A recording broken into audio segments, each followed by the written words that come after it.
construyendo ideas con sentido. El grupo SIP cambia tu mundo. Como lo estás planteando, muchísima gente está empezando con sus negocios. Estaba leyendo una estadística del Ministerio de Economía que dice que solamente en el año 2012 se habilitaron 256% más de pymes respecto al año anterior. O sea, imagínense cómo está creciendo esto a nivel de competencia, imagínense cómo hoy la gente está de verdad empoderándose para tener sus negocios, y qué bueno que podamos hablar de esos temas en este espacio y que el día de hoy podamos dedicarnos a hablar de una variable que la literatura a veces no la plantea de la forma como la vamos a plantear el día de hoy. ¿Por qué?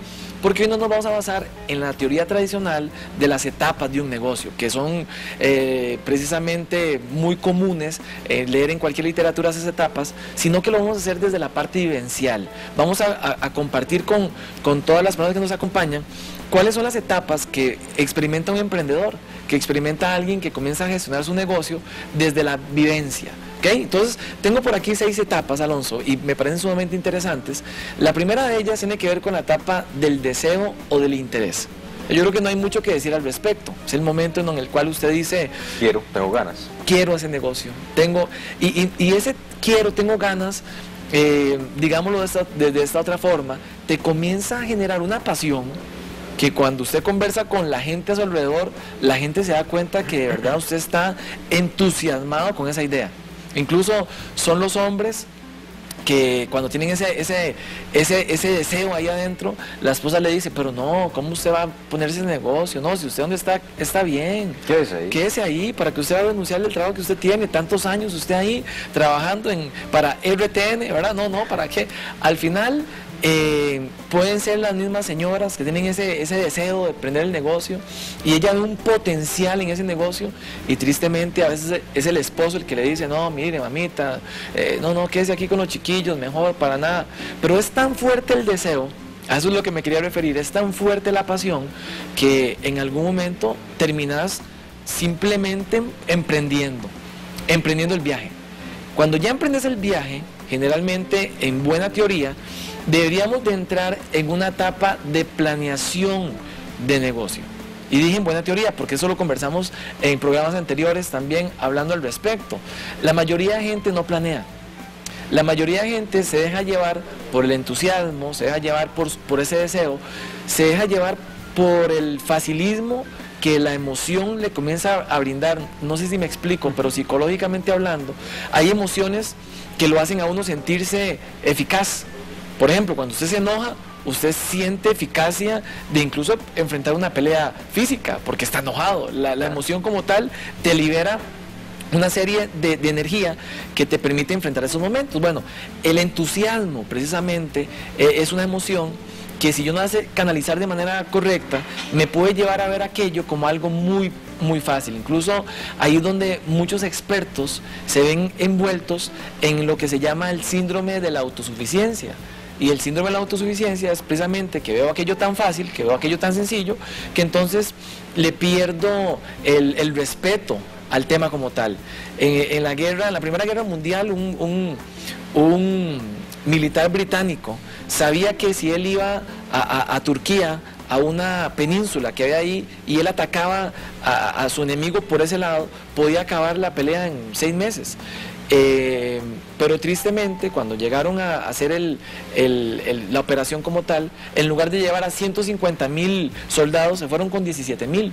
Y cuenta la historia que ellos llegaron y, en lugar de ponerse a planear en cómo iban a enfrentar el asunto, lo que hicieron fue tirarse al mar, se pusieron a nadar, hicieron carnita asada ese día, la pasaron muy bien, y al final perdieron la aventura en ese momento que estaban emprendiendo. Mucha gente, por esa autosuficiencia que muchas veces se activa producto de las emociones mal canalizadas, no planea, y eso hace que el negocio entre en crisis, como lo conversamos en el programa anterior, y ahí es importante planear. Ahora, cuando ya el deseo lo llevaste a una parte más racional y estás planificando las cosas, precisamente ahí es donde entra la etapa número 3, que es la etapa de puesta en marcha. Vos llegas y pones tu negocio en marcha. Obviamente ya para esto hablemos de que tuviste que haber hecho todos los permisos y las cosas legales necesarias, abrir las puertas del negocio, y ahí es donde entonces comenzás ahora sí a buscar clientes, comenzás a buscar la forma, pones el rótulo en tu negocio que dice se necesitan clientes, ¿ok?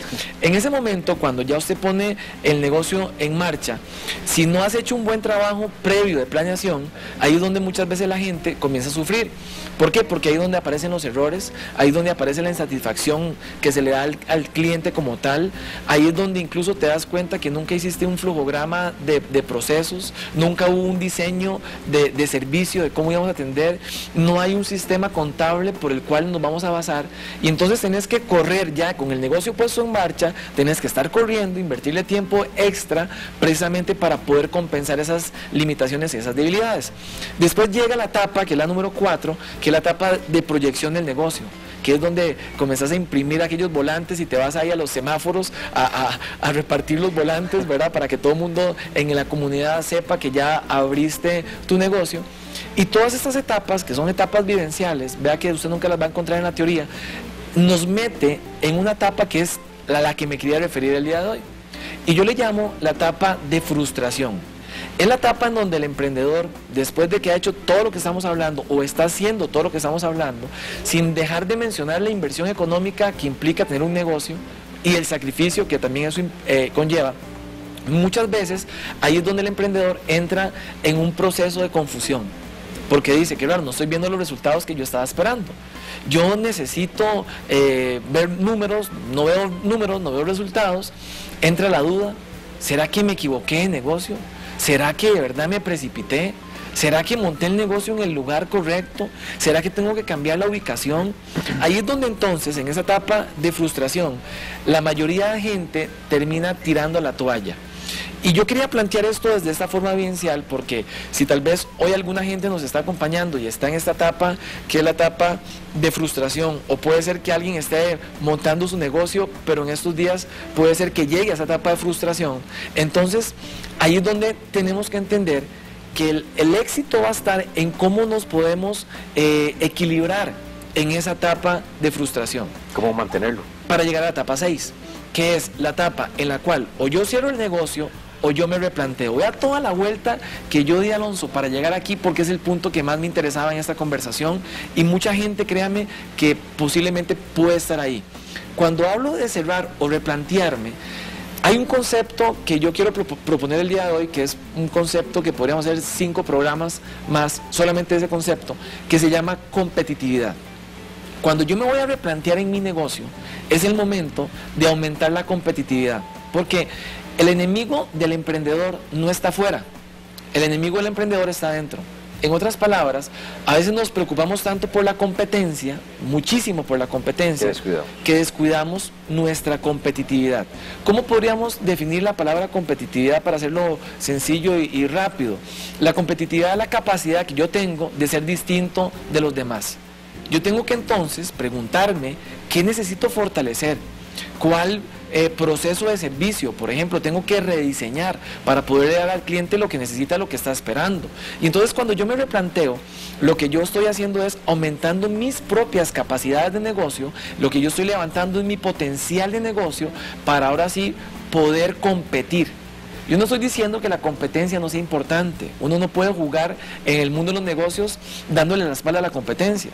Pero lo que sí quiero plantear es que hay mucha gente que se centra tanto en la competencia que descuida precisamente su propia gestión de negocio. Cuando yo me estoy replanteando, es el momento entonces de comenzar a buscar recursos, es el momento de tal vez contratar a alguien que me asesore, es el momento de acercarme a gente que tal vez ha caminado más que mi persona en ese negocio y comenzar desde ahí simplemente a replicar esos procesos que han dado éxito para llevarlos a mi negocio. Es el momento de utilizar estrategias como las que enseña el benchmarking, que es simplemente analizar qué es lo que está haciendo la competencia y replicarlo y mejorarlo, ¿por qué no? Mucha gente tal vez está en esa etapa de replanteamiento, y qué bueno que un negocio llega ahí, porque a veces Cuando el negocio llega a la etapa de replanteamiento, es donde entonces nos damos cuenta de otras oportunidades que teníamos de negocio que no estábamos visualizando, o simplemente es el momento para darnos cuenta de que tal vez cumplimos un ciclo y llegó el momento de renovarnos en todo el sentido de la palabra. No solamente eso sucede en los negocios, también pasa en las relaciones de pareja, y tal vez es la forma como podríamos terminar la entrevista de hoy. Cuando una pareja llega y le reclama a su esposo y le dice, ¿sabes qué? Es que yo ya estoy cansada de estar con vos porque vos no sos romántico, vos no sos detallista, vos no sos una persona atenta, y yo quiero un hombre que me haga sentir mujer, que me haga sentirme plena en todos los sentidos de la palabra, y pareciera como que con vos no tengo eso. Ese momento es momento de frustración para el matrimonio. Por supuesto. Pero en ese momento de frustración es donde nos podemos replantear. Es donde ese hombre, en lugar de preocuparse si es que hay otro hombre que le anda calentando la oreja a la esposa, como decimos popularmente, es el momento de decir, hoy voy a comprarme un libro que pueda yo aprender cosas para nutrir mi relación. Hoy es el momento de ir a un seminario para adquirir nuevas herramientas para vivir el día a día en mi relación de pareja. Y si él hace esto, en ese replanteamiento aumenta su competitividad, posiblemente va a generar más satisfacción en su esposa y el negocio se va a levantar. No sé si la ilustración o el paralelismo me sirve, pero creo que si hay gente que está en etapa de frustración, hoy es un buen momento para replantearse y ver las cosas con otra perspectiva. Perfecto, Guardia, muchísimas gracias. En grupo si te damos ideas con pasión, que logres tus sueños con motivación. Activa tu entusiasmo, caja de herramientas.